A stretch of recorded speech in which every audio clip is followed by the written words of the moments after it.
All India Sainik school entrance exam 2024 की जो e counselling है उसके राउंड फर्स्ट और राउंड सेकंड कंप्लीट हो चुके हैं। मैं इसके home page in landing page पे हूँ। बात करें हम लोग की यहाँ तक की जर्नी जिन बच्चों ने तय कर ली है, तो उनमें दो कैटेगरी के बच्चे डेफिनेटली होंगे। एक वो बच्चे जिनको राउंड फर्स्ट में स्कूल मिल गया, डिजायर्ड स्कूल मिल गया और उन्होंने एडमिशन ले लिया। सेकंड काउंसलिंग में भी वो बच्चे जिनको डिजायर्ड स्कूल मिल गया, उन्होंने एडमिशन ले लिया, तो वो दोनों ही राउंड की एडमिशन प्रोसेस कंप्लीट हो चुकी है। अब थर्ड राउंड में हमारे पास जो बच्चे बच जाते हैं वो दो तरह से बच्चे बचेंगे। फर्स्ट वो बच्चे जो मैक्सिमम नंबर रहेगा, जिन्होंने फर्स्ट राउंड और सेकंड राउंड ऑफ काउंसलिंग में पार्टिसिपेट किया था, बट उनको सीट मिली ही नहीं किसी कारणवश। दूसरा, मिली तो सीट, लेकिन उन्होंने क्या कर दिया, उनको लीव कर दिया क्योंकि वो उनकी डिजायर्ड स्कूल नहीं थी। और कुछ ऐसे बच्चे भी हो सकते हैं जिन्होंने अब तक हो सकता है कि किसी भी राउंड ऑफ काउंसलिंग में पार्टिसिपेट ना किया हो। तो आज बात करेंगे इस वीडियो में कि थर्ड राउंड ऑफ काउंसलिंग में पार्टिसिपेट करने से पहले किन किन बातों का ध्यान रखना है। सबसे पहला काम तो देखिए, होम पेज के अंदर ऊपर की तरफ देखिए आपका लिखा हुआ है काउंसलिंग प्रोसेस। उसके अंदर लिस्ट ऑफ डॉक्यूमेंट में पहले आप देख चुके हैं कि कौन कौन से डॉक्यूमेंट्स लगते हैं, क्या लगता है। ये सारी चीजें आई थिंक आपने पहले से प्रिपेयर करी, बहुत सारी यूट्यूब वीडियोस भी आपने देख लिए होंगे, तो इनमें फर्दर बात करने की रिक्वायरमेंट नहीं है। आप काउंसलिंग का शेड्यूल जरूर से देखिए। देखिए यहाँ पे फर्स्ट और सेकंड राउंड ऑफ काउंसलिंग के शेड्यूल्स हैं। लगातार वॉच करते रहिए कि यहाँ पे थर्ड राउंड ऑफ काउंसलिंग का नया शेड्यूल बहुत जल्दी अपडेट होने वाला है, क्योंकि रिसेंटली कंप्लीट हुआ है, 20 मई को कंप्लीट हुआ है। तो एक दो दिन का टाइम लगेगा उनको सीट मैट्रिक्स को अपडेट करने के अंदर। अब जब ये हो जाए, उसके बाद आपको जाना है जो स्कूल इंफॉर्मेशन है उसके अंदर, और सबसे पहले देखना है कि आपका जो स्कूल वाइज कट ऑफ क्या रहा, कितना कट ऑफ रहा, वो आप देखिए। तो हम लोगों को कैसे देखना है, आप सपोज 6 क्लास के स्टूडेंट हैं और आपने पहले 6 क्लास या 9 क्लास सेलेक्ट करना है। कौन से राउंड का कट ऑफ देखना है, सेकंड राउंड कट ऑफ देखना है, ईयर 2024 का ही देखना है हमें। और हमें स्कूल का टाइप सेलेक्ट करना पड़ेगा कि भाई सैनिक स्कूल जो ओल्ड 33 सैनिक स्कूल्स थी या न्यू वाली सैनिक स्कूल किसके लिए। अब उसमें स्कूल का नाम सेलेक्ट करना पड़ेगा। सपोज मैंने बोला नगरोटा का मुझे देखना है, जो जम्मू एंड कश्मीर के अंदर है। और इसके अंदर भी आपको कट ऑफ के लिए होम स्टेट देखना है या अदर स्टेट। होम स्टेट पे क्लिक करोगे और आगे सर्च करोगे, तो जो बच्चे जम्मू एंड कश्मीर के हैं वो ही बच्चे इस कट ऑफ को देखेंगे, क्योंकि बाकी बच्चों के लिए कट ऑफ काम की नहीं है ये। तो यहाँ पे आप देख पा रहे हैं सैनिक स्कूल नगरोटा, उसके अंदर स्टेट जम्मू एंड कश्मीर, लद्दाख हो गया। होम स्टेट डिफेंस कैटेगरी, ठीक है, home state OBC category, home state SC category, home state ST category, home state unreserved category. तो ये सारी के सारी कैटेगरी आपको देखने को मिलती है। इसके बाद गर्ल्स के जो मार्क्स देखिए, यहाँ पे कोई कट ऑफ है ही नहीं क्योंकि सीट्स है ही नहीं यहाँ पे। अब सैनिक स्कूल के अंदर अनरिजर्व्ड के अंदर 262 गर्ल्स चाइल्ड का कैटेगरी रहा था, मतलब जिनका लास्ट सिलेक्शन लड़की का हुआ उसका नंबर 262 था। ऑल इंडिया रैंक थी 2529। अब आप अपने बच्चे की रैंक और अपने मार्क्स देख सकते हैं और सोच सकते हैं कि इसके आसपास है, तो मुझे होम स्टेट में ट्राई करना चाहिए।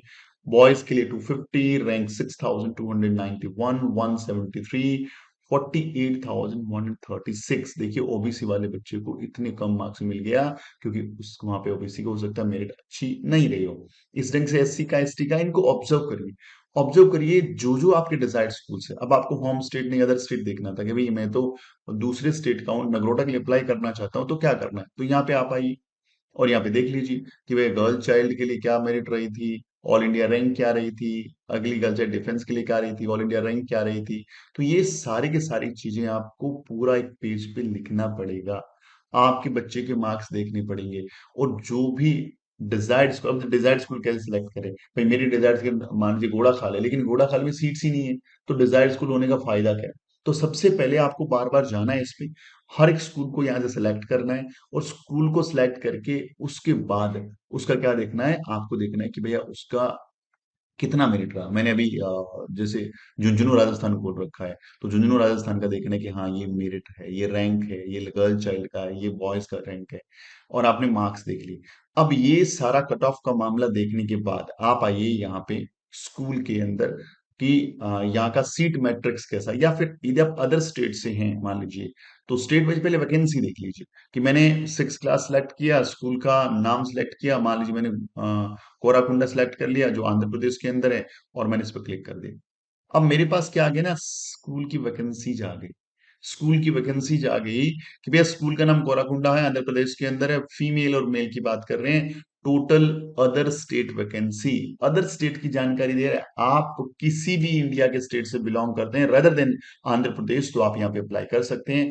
टोटल गर्ल्स एड की 5 वैकेंसीज यहाँ पे थी, जिसमें से ये बोला कि भाई एक रूल है, ऐसा तो नहीं है ना कि आंध्र प्रदेश के अंदर तो पूरे इंडिया के सारे स्टेट के बच्चे एलिजिबल हैं, तो क्या कोई भी स्टेट के जिन बच्चों के मार्क्स ज्यादा है तो क्या एक स्टेट से सारी वैकेंसी फिल हो जाएगी? नहीं, यहाँ भी उन्होंने लिमिट लगा दी कि ऐसा नहीं है कि मान लीजिए कि तमिलनाडु के जो बच्चे हैं उनके मार्क्स हैं और उन्होंने वहां पे अप्लाई किया, उनके ज्यादा मार्क्स हैं मान लीजिए बाकी अदर स्टेट के बच्चों से, तो क्या सारे पांचों के पांचों वैकेंसी वहां से भर जाएगी? नहीं, यहाँ पे भी एक लिमिट है, बहुत ध्यान से सुनिएगा।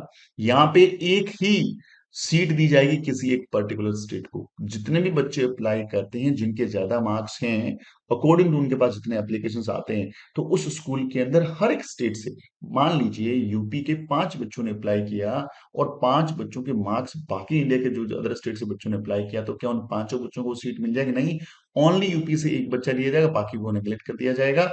और यहाँ पे 5 में से ऐसे करके 3 वैकेंसी फिल हो चुकी है, जिसमें महाराष्ट्र, मणिपुर एंड वेस्ट बंगाल है। तो इसके अंदर क्या है, महाराष्ट्र का बच्चा यहाँ अप्लाई मत करे, क्योंकि एक वैकेंसी तो फिल होगी, अब आप इसको अदर स्टेट में सिलेक्ट करके अपना जो ऑप्शन है वही कम करेंगे, मतलब नहीं कोराकोंडा में जाने का। मणिपुर का बच्चा मैं अप्लाई नहीं करे, वेस्ट बंगाल का बच्चा यहाँ अप्लाई नहीं करे, क्योंकि मैक्सिमम जो वैकेंसीज है these are filled, so there is no need कि अब यहाँ पे भरने का रिक्वायरमेंट नहीं है। अब मेल के लिए बात कर लेते हैं हम लोग। मेल के लिए बात करें तो टोटल 21 वैकेंसीज है, एक स्टेट को ये मैक्सिमम 5 वैकेंसी दे सकते हैं। 9 वैकेंसी फिल हो गई, यानी अब भी यहाँ पे 12 वैकेंसी है।